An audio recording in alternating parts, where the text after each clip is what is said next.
In contrast, the United States was settled by Northern Europeans who were optimistic about their future and their ability to create a democratic culture. North American culture, the myth is anyway, that basically it comes out of Northern Europe, and that the people that came over, the Pilgrims and the others that came over, basically came over escaping a situation of hopelessness and desperation. And when they left Europe, they basically brought their whole families over with them. And they came over here to the United States and they settled into our cities.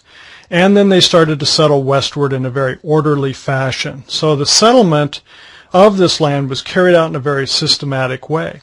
So because the people were leaving from a bad situation and coming to a better situation, one where they controlled their own destiny, this produced a lot of optimism in our culture.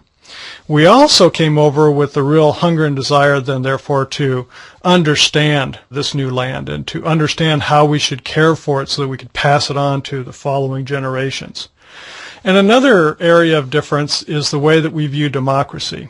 Because a lot of the people that came over from Europe did not have a voice from where they came from, when they came here, they set up kind of the one man, one vote system, that everybody's opinion was very important and everybody's opinion counted. Latin America, on the other hand, had a very different history. First of all, a lot of their culture was imposed upon them from southern Europe, being principally Portugal and Spain. But there was also already a very well-developed culture, a native one, an Indian one, already flourishing here.